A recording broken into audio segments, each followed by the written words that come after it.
Hi! In front of me is Realme 11 Pro Plus, and today I would like to show you how you can change font style.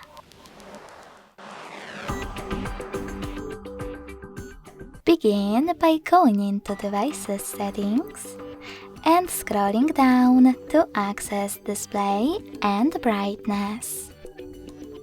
After that, scroll down again and choose Font. Now you can tap on all of those font styles and check out Preview at the top. When you find the best one for you, hit Apply in order to save it. So when I do that, as you can see, style of my text has changed.